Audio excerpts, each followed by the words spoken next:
मूर्तिजापूर शहर पोलिसांच्या भरवशावर चोरट्यांनी मजाच मजा।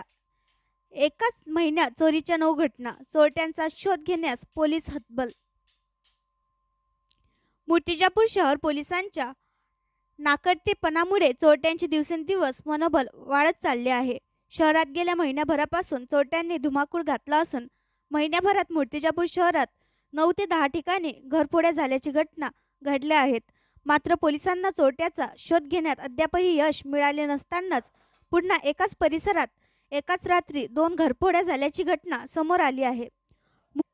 मूर्तिजापूर शहरातील स्टेशन विभाग परिसरातील गणेश नगर स्थित असलेले शांतीनगर येथे शनिवार दिनांक 28 डिसेंबरच्या रात्री अज्ञात चोरट्यांनी धुमाकूळ घालत घराच्या कडी कोयंडात तोडून एकाच रात्री एकाच परिसरात 2 घरफोड्या करून एकूण दोन्ही घरातील पोलिसांनी दिलेल्या माहितीनुसार 61,000 रुपयांचा ऐवज चोरून नेल्याची घटना घडली आहे।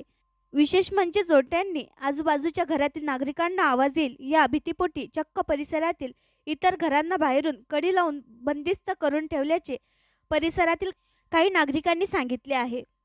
गणेश नगर स्थित असलेल्या स्टेशन विभाग परिसरातील शांतीनगर येथे राहणाऱ्या राजेश भातखंडे हे त्यांचे शेजारी दिनेश किसन बाहे घरगुती कामानिमित्त बाहेरगावी गेले असता अज्ञात चोरट्यांनी घरावर पाळत ठेवत राजेश भातखंडे यांच्या घराचे कडी कोयंड तोडून घरात प्रवेश करत कपाटातील 20,000 रुपये रोख रक्कम, 3 ग्रॅम सोन्याचे दागिने, नथ, 1 ग्रॅम सोन्याचे दागिन्याची पोत व चांदीचे विविध भांडे असा एकूण 23,000 रुपयांचा ऐवज तर दिनेश किसन बाहे यांच्या घरातील सोन्याच्या दागिन्यांचे 2.5 ग्रामची अंगठी, 3 ग्रॅमचे सोन्याचे दागिन्यांचे कानातले व चांदीचे 20 ग्रॅमचे विविध भांडे आणि 12,000 रुपये रोख असा एकूण 38,000 रुपयांचा ऐवज पोलिसांच्या नोंदीनुसार चोरांनी चोरून नेल्याची घटना घडली आहे।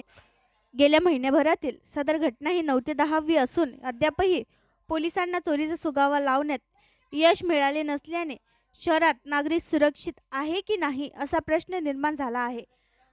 जिल्हा पोलीस अधीक्षकांनी शहरात गेल्या महिन्याभरापासून सुरू असलेल्या चोरांचे सत्राचे गांभीर्याने घेऊन चोरट्याचे वेळीच बंदोबस्त करावा अशी मागणी शहरातील नागरिक करीत आहेत। आणखी नवीन व्हिडिओ पाहण्यासाठी आमच्या देशमुख एक्सप्रेस न्यूज चॅनलला सबस्क्राईब करा, लाईक करा आणि शेअर करा।